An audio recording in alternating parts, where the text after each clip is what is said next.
Welcome to another episode, February 20th on a Wednesday.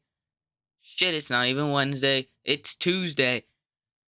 And we'll be having a basketball heavy episode where we'll be going over the Milwaukee Bucks and Doc Rivers. What the hell is going on over there?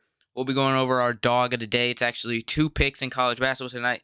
But first, we're starting with the NBA. The top teams. Are the top teams in both the Eastern and Western Conference truly contenders? Now you hear that question, you may be like, obviously, what are you talking about? They're on the top for a reason. But once I truly got to thinking, I don't know. It's a tough question. So I'm going to give you my opinion. I'm going to start with everybody's least favorite team, my least favorite team, the Boston Celtics. They are top of the East with a 43-12 record. Yes, I think the Celtics can get to the NBA Finals, of course. They have the talent. After all, they went to the Eastern Conference Finals last year. Game 7 got their ass kicked by an 8 seed, truly. But they got better.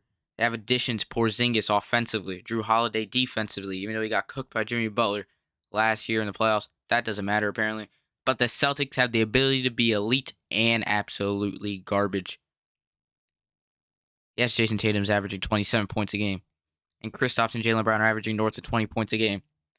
But Porzingis has the ability to get hurt at any moment. We've seen it before. He's always hurt.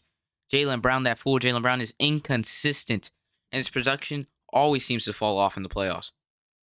He averaged around 17 points in the last 2 years in the playoffs, where he's been to the Eastern Conference Finals and the Finals. He's been deep into the playoffs, and his production falls off. Now, Jason Tatum. This is where I get passionate. Yes, he's averaging 27 points a game, having one of his best seasons. But when you think of elite talent that could take over, you think of Curry, you think of LeBron, you think of Jokic, and you even think of Jimmy Butler in the playoffs. Tatum, when everything is not going for him, he's hunting the 3. Also, Jason Tatum, the small forward, is the leading rebounder for the team at 8 rebounds a game. Look at all the top teams in the East, whether it's the Cavs, who got Jared Allen, Evan Mobley, 2 amazing rebounders. The Heat, they got Bam Adebayo, or the Sixers, they got Joel Embiid.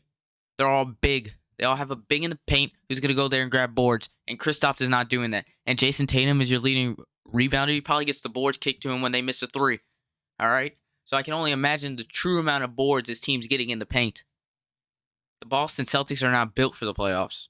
Jason Tatum, he's a fraud in the playoffs. Jaylen Brown, he's a fraud in the playoffs. Kristaps, we never even seen him in the playoffs. The only person that may turn up in the playoffs is Derek White. And everybody thinks he's all-star. No, he's not an all-star. He averages 15 points a game. He's bald. He sucks. He's a fraud also. Notice I didn't mention the Bucks and those elite teams. They may have Brook Lopez, but they're pretenders too. That's for another time. The Celtics are some great pretenders. They are the elite of pretenders. They have the best record in the NBA, and I still consider them not true contenders. And they will fold in the playoffs. And I hope they fold to my Miami Heat. There'd be nothing better than knocking them out 3 of the last 4 years. Now let's head to the other coast, where the Minnesota Timberwolves have things clicking this season. And they lead the West by 1.5 games over the Thunder. This is obviously surprising. The Timberwolves, in my mind, were a 6 to 8 seed team, playing team. But Chris Finch and his team has surprised everyone, and they seem to have things figured out. Unlike the Celtics, I think the Timberwolves have a good talent for every need. It's not going to be the best, but Mike Conley is a vet handling the ball at the 1. He knows how to handle the ball. Then they got their pure scorer, Anthony Edwards, averaging 27 points a game, just like Jason Tatum. Then we got Cat at the 4, a stretch big, spaces the floor, scores, and could play the 5 when needed. You don't want him to be reliable on that too much. Rudy Gobert is a defensive maniac, like we all know him, averaging 13 rebounds a game, 2 blocks. He will get those stops in the paint. No one wants to go to his paint. He's a big boy. You don't want to get down there, Rudy Gobert. The Timberwolves had the length and versatility in their role players. Jaden McDaniels, Naz Reid. The size is too much for many teams in the West. Now, are they vulnerable to teams like the Nuggets, the Clippers, the Lakers, and the Thunder? The first 3? Yes. The West is just that competitive. And that's what's good about good conferences with less fraudulent teams, unlike the East. The first three, yes. The Thunder, I think they're too reliant on Shai Gilgeous-Alexander. But I think the Timberwolves are a true top contender. I think they could beat the Thunder. I think they could beat teams like the Mavs and upset the Nuggets and the Clippers and get the stops on Jokic with Gobert. And then they got scores all over the place. Spacing the floor, ball handler Mike Conley. The bench is solid. Naz Reid off the bench. Team is actually really good all around if you look at it.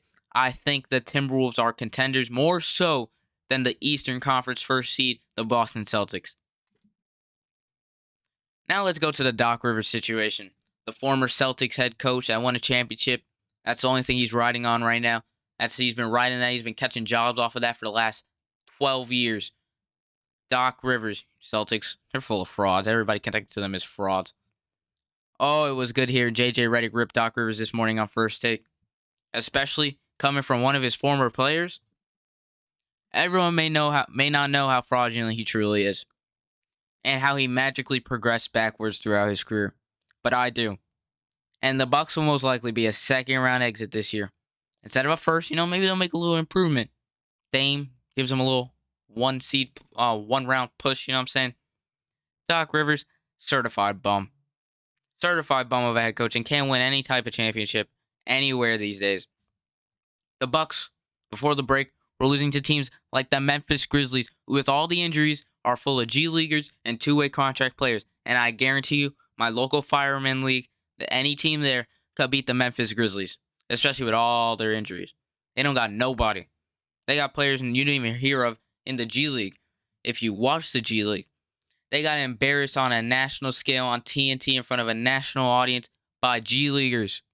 And they had Giannis, Brook Lopez, Bobby Portis, his ugly ass, and Damian Lillard, their new addition. They're trash. Doc Rivers 3-7 as a coach with the Bucks. Adrian Griffin right now, he's not looking too bad. He got his feet kicked up on a rocking chair. Got his feet kicked up on his recliner, drinking a beer, watching the downfall of the Bucks.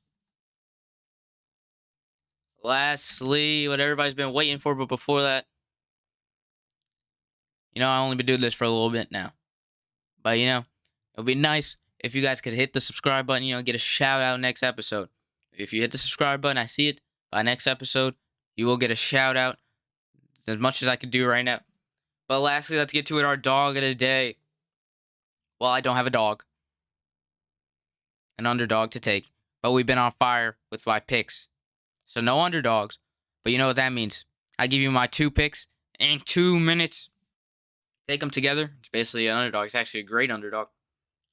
First, UCF versus West Virginia. Both teams are a 3 to 4 game losing streak. So obviously seeking a crucial win to get back on track. The last time these teams met, the Knights ran away with the game, winning 72-59, and I'm expecting the same here.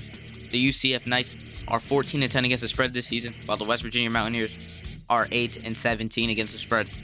I'm rolling with the UCF Golden Knights. Florida team, you know what I'm saying? We got to roll with our Florida boy. Now the next game, Baylor versus BYU. It is simple. BYU is looking to bounce back. They had a tough road loss. They only lost by 7 points against an Oklahoma State team. They're not that good. But they have a great home floor advantage, in my opinion, and is a better rebounding and better assisted team statistically than Baylor. Our 2 picks in less than 2 minutes. UCF and BYU, that's our dog of the day pick. They both hit dog of the day. Dog of the day has been on absolute fire lately. Don't forget, subscribe, and the Marlins still suck.